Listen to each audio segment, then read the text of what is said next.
Welcome back to Midcap Radar. Well, we have another corporate conversation lined up for you. NIIT Learning Solutions posted a muted set of earnings along with its profit falling close to 18%. A couple of one-off exceptional items too in the P&L. We'll understand that as well as the outlook going forward. Mr. Vijay Thadani, who's the Vice Chairman and Managing Director at NIIT Learnings. Thank you so much, Mr. Thadani, for joining us. Well, first up, we want to understand the nature of the exceptional item that is there in the P&L. And we understand that at the start of the year, you had given an FY26 guidance of 10% revenue growth in constant currency terms and margins to be in the range of 20 to 21%. Do you maintain that guidance? Yeah. So let me answer first the first question. The exceptional item is for a good reason. We did an acquisition during the quarter, which of course concluded in the first week of July though, but the expenses for that, a lot of those expenses were incurred. So if you take the acquisition expenses aside and did a like-to-like calculation, you will actually see a growth in operating our profit after tax. So I think that's answer one. The second is the guidance that we had given for 10% growth. And this quarter, the growth has been in constant currency 8%, which is exactly as per the guidance that we had given. In fact, it is slightly better. And the margin is also slightly better than what we had projected for quarter one. Answering your third question, what about the annual guidance? I think at this point of time, with our current order book, and we added 2 new MTS contracts and renewed 3 others, large contracts, thus maintaining a 100% renewal rate. I think all these make us confident of staying with that guidance that we gave. Okay. Mr. Thadani, so you maintain your guidance for FY26, but a lot has happened or has been happening when it comes to global front, be it tariffs. You do have a lot of corporate customers as well. What have they been saying about it? Are they optimistic? And if that's not the case, what's the general consensus amongst your clients? Okay. I think your point is very well made.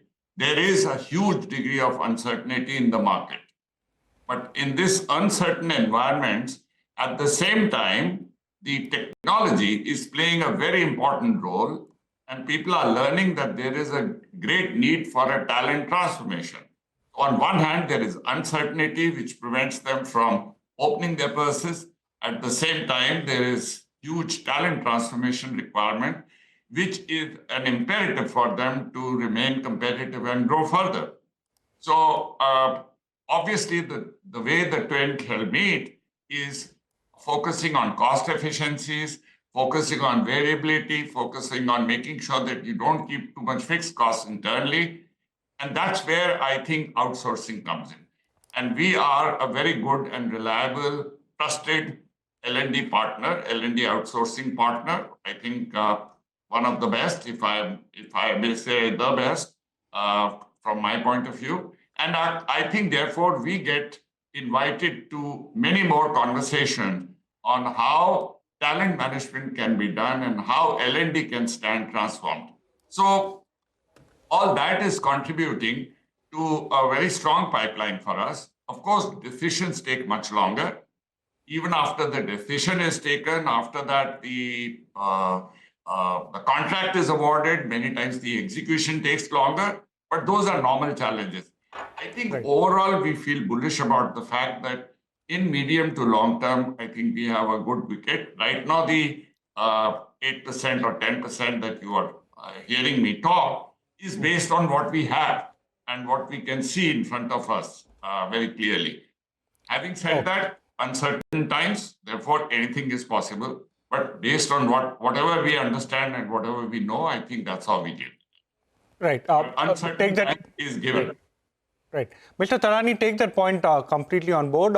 So are you saying that there could be a few delays as far as renewals are concerned? We understand that you have almost 100% hit rate when it comes to renewals. That is the first question. Second question, we understand that when it came to the real estate training contract, there was a change as far as Ontario's regulatory changes were concerned. So will you be winding down that particular contract, and what will be the hit that you will take because of that? Right. I'm glad you asked me that question. So first of all, as far as the renewals is concerned, our 100% renewal record stands. Renewals don't get delayed. Actually, new contracts sometimes get delayed because people have decided what they want to do, but then there is an organizational inertia which comes into play. And there are many other factors at work, and there are priorities of the organization. And many times, even after you have the contract, they have decided what they want to do, execution delays can happen. So I was referring to that. Renewal is typically a running engine, and therefore, to that extent, if you are in that running state, I think, and you are doing well, then your renewal as well as your continuity victory gets retained. Given the uncertain times, of course, any organization can face any pressure, and you referred to some of them. I will not talk about those because those are not applicable as far as we are concerned right now. Now coming to the real estate contract, the real estate contract. That contract ended on June 30th. And I think the interesting part is that that contract was very significant part of our revenue 5 years ago when we started. However, over a period of time, the way we have been able to manage, I think we've been able to replace most parts of that contract in a very effective sense that we are able to still grow 11% year on year, 5% YOY, and I think we are even continuing to give the guidance of 8% year on year on constant currency and giving a guidance of 10% as we go forward. I think, Mr. Thadani, apologies. We have to wrap up on this note. There is another breaking news that we need to address urgently. But it was a pleasure speaking with you. Thank you so much for joining us with your thoughts. With that, we'll take your leave on this edition of Midcap Radar. Your stocks when we return.